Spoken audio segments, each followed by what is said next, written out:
আমার প্রিয় শিক্ষার্থী ভাই ও বোনেরা,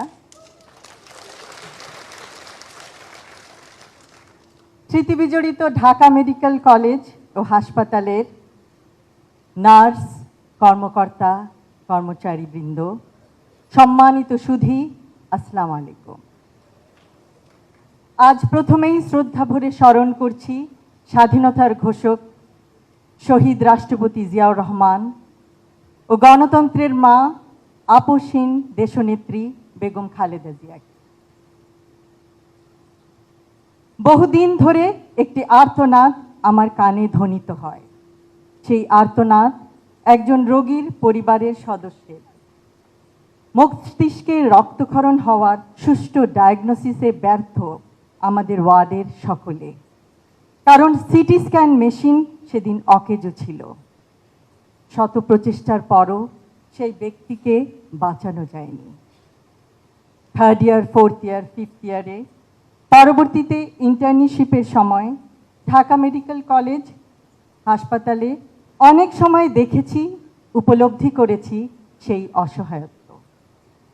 পেডিয়াট্রিক ওয়ার্ডে রোটেশনের সময় 2 চোখ অন্ধ ছোট্ট শিশু, টেট্রালজি অফ ফ্যালটের রোগী, সে কেমন করে যেন বুঝতে পারত আমি তার সামনে দাঁড়িয়ে আছি। তাকেও হারাই অপারেশনের টেবিলে। অথবা অ্যাপ্লাস্টিক অ্যানিমিয়ায় আক্রান্ত একজন গৃহকর্মী, যে যন্ত্রণায় চিৎকার করত, অন্য রোগীদের অনুরোধে তাকে বারান্দায় শত গরম থাকা সত্ত্বেও স্থানান্তর করা হতো। গাইনোকোলজি অ্যান্ড অবস্টেট্রিক রোটেশনের সময় সেই দিনের কথা প্রায় মনে পড়ে, যখন আল্ট্রাসনোগ্রামে 8ম কন্যা শিশু হবে জানায় স্ত্রীকে একাকী ওয়ার্ডে রেখে যায় জীবনের বোঝায় মুহ্যমান রিক্সা চালক স্বামী। তার অসহায়ত্ব হয়তো বোঝা যায়। শিশুটি জন্ম নেওয়ার পর দেখা যায় সেটি পুত্র সন্তান, কিন্তু শ্বাস নিতে দেরি। নিয়ে গেলাম পেডিয়াট্রিক ওয়ার্ডে। ইনকিউবেটরে শিশুটি বাঁচে এবং পরবর্তীতে গোটা পরিবারের একসাথে হওয়ায় স্বস্তি পাই। বর্তমানে নিশ্চয়ই পরিস্থিতির উন্নতি হয়েছে।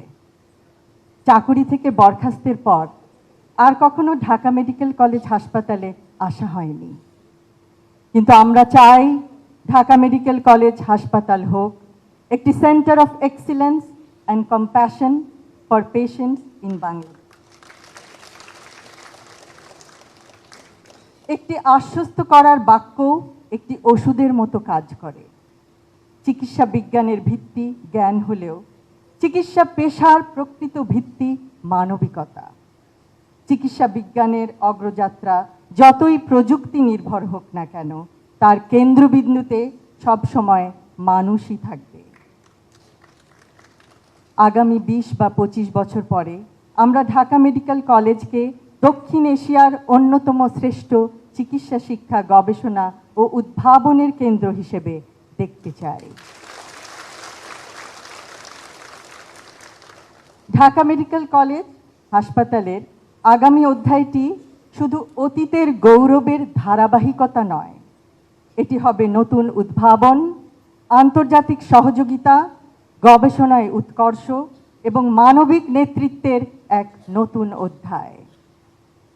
আজ আমরা পৃথিবীর বিভিন্ন প্রান্তে ছড়িয়ে আছি। কর্মক্ষেত্র ভিন্ন হতে পারে, কিন্তু আমাদের পরিচয়ের শিকড় একটাই, Dhaka medical college and hospital.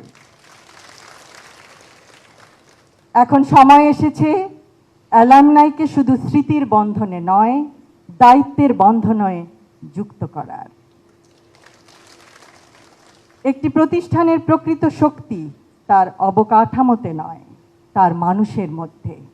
Dhaka medical কলেজের সবচেয়ে বড় সম্পদ তার মেধা, তার মূল্যবোধ এবং তার মানুষ। প্রতিযোগিতার মধ্যেও সহযোগিতা সম্ভব। চিকিৎসা বিজ্ঞানের প্রতিটি সাফল্যের কেন্দ্রবিন্দুতে থাকে একজন মানুষ, একটি পরিবার, একটি জীবন।